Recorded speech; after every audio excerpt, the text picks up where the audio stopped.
What's going on, everyone? Jeremy here from The Quartering, and many of you have let me know that I've missed out on something huge when it comes to Sonic and enjoying its success. Now, this will be the 7 p.m. video, which means many people will not get notified, so I'm hoping that you'll leave a like, a comment, and also maybe share it out somewhere so that everyone else can enjoy this dub. I mean, it's clear that the Sonic success is because of the fans' mobilization.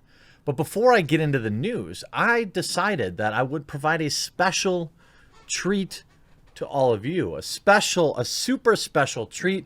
Many of you have said that I lacked something major. I know that it's black on purpose. That's what my dad said.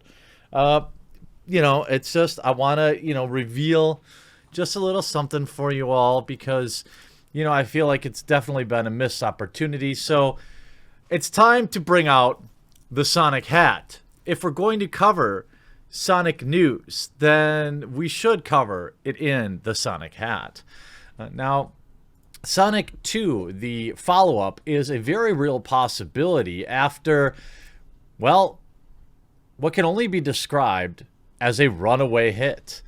This article written today on the Hollywood Reporter, Sonic basically doubling its early projections. Box office, Sonic the Hedgehog wakes Paramount from hibernation. The movie's $70 million US debut. $70 million. Seriously, this is all of you out there helping spread the word, helping get people interested in the Sonic franchise. Again, the world needs Sonic. The world needs the Sonic franchise because it's wholesome. I mean, what do kids have nowadays? I don't know. Some garbage from Cal Arts? At least Sonic has some level of history. He has his own personality. He's got just tons of canon and lore to build on. It would be amazing to see good Sonic video games coming out again. The article continues. Again, its $70 million US debut marked the biggest opening since Mission Impossible in the summer of 2018. Waiting and hedging its bets proved to be worth it for Paramount. Over the long President's Day weekend, Sonic the Hedgehog zoomed... Oh, these puns are getting annoying. Past expectations to a $70 million debut. Smash that like button if you saw Sonic or if you're gonna go see Sonic. The studio's biggest domestic opening since Mission Impossible Fallout over 18 months ago. Every Hollywood studio has its ups and downs at the box office, but Paramount has endured a dismal run, topped by big budget misses such as Gemini Man and Terminator Terminator Dark Fate. Now one wonders if they had given the fans, if James Cameron and the galaxy brains at the studio had given the fans a true third Terminator film, which is what Dark Fate was allegedly supposed to be, and not their Waminator T-1000 garbage. Let's comment on immigration film. One wonders if that movie wouldn't have lost money, just like Birds of Prey did. But we'll just keep teaching the old man. Both films were produced and co-financed by Skydance. Sonic marks an important victory for Paramount Studio chairman Jim Giannopoulos after scoring the top opening of all time for video game adaptation. Giannopoulos picked up the project out of a turnaround from Sony in fall of 2017, not long after he took the job. Now, heading into President's Day weekend, Sonic was tracking for roughly 45 to 50 million for the 4-day holiday weekend. Its 3-day gross of 58 million beat those projections alone, while the estimated 4-day gross of 70 million represents the 4th best domestic showing for the holiday, behind Black Panther, Deadpool, and 50 Shades of Grey. That's some stiff competition.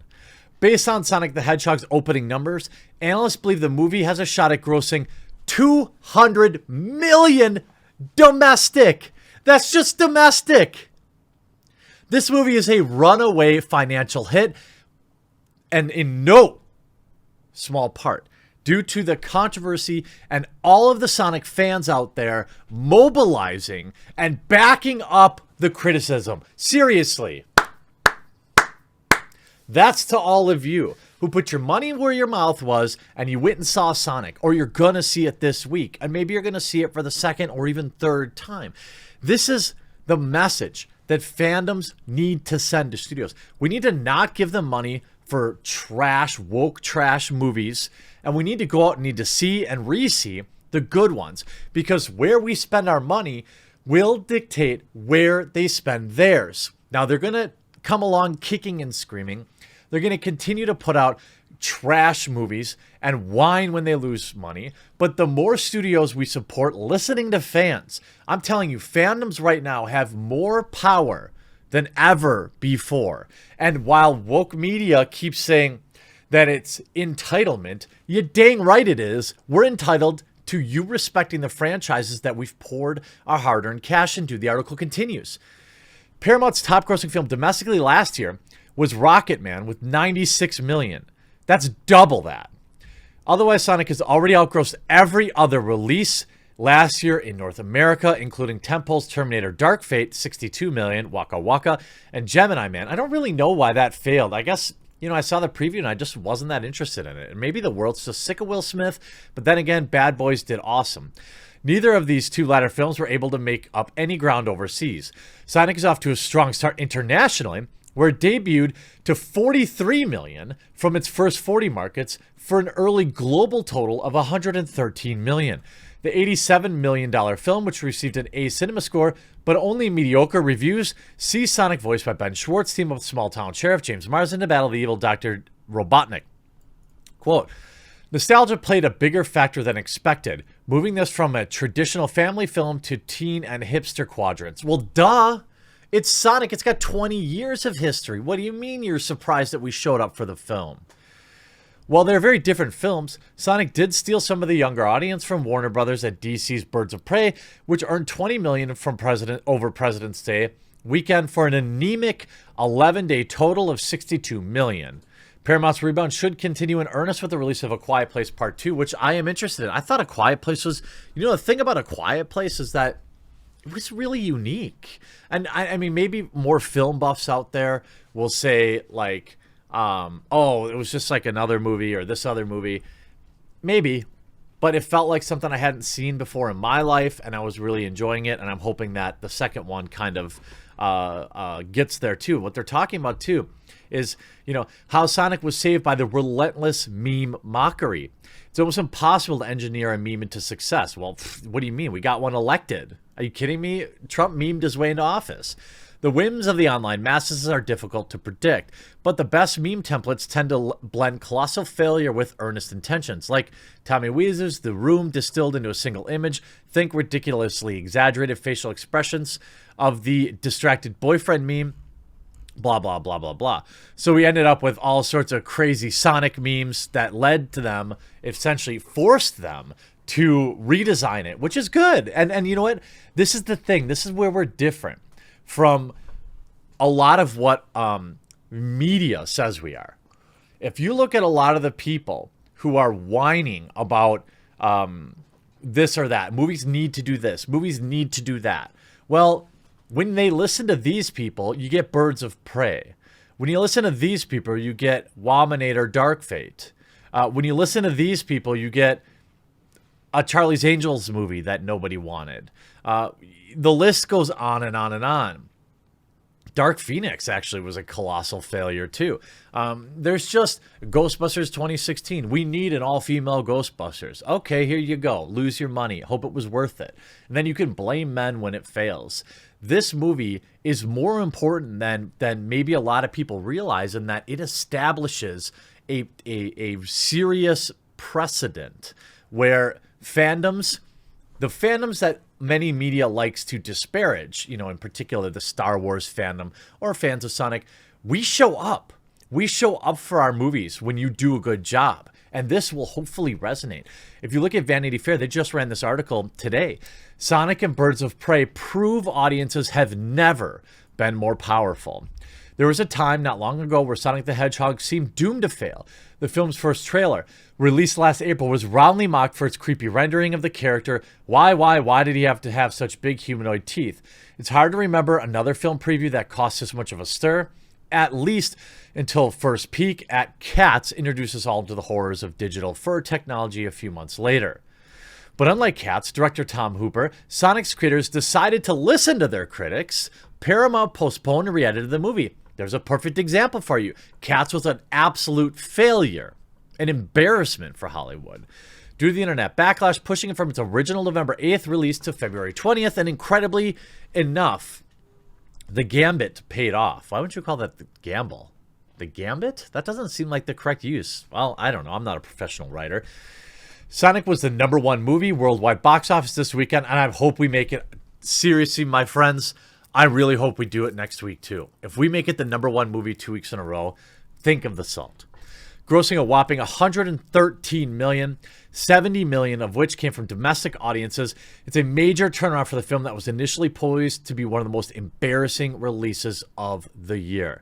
Studios, quote, are listening to the audience now, which I think is a really smart thing, said box office analyst Paul, I'm not going to try pronouncing your last name.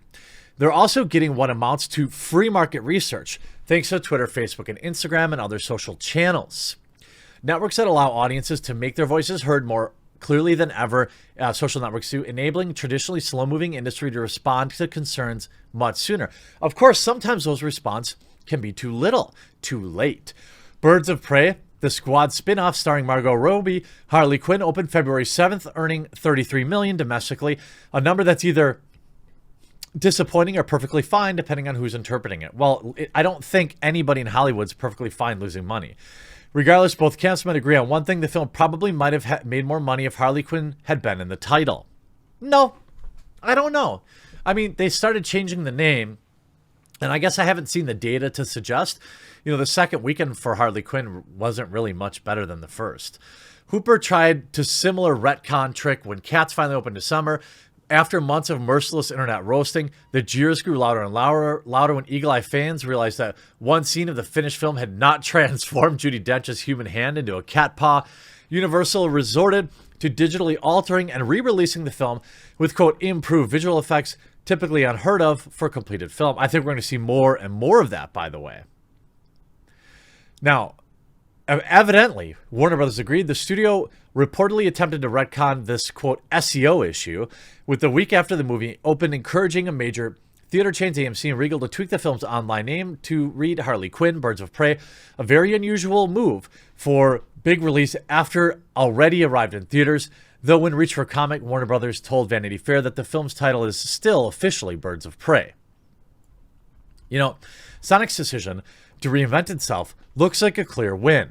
It's not just the decision to reinvent itself, it's that they listened to the fandom.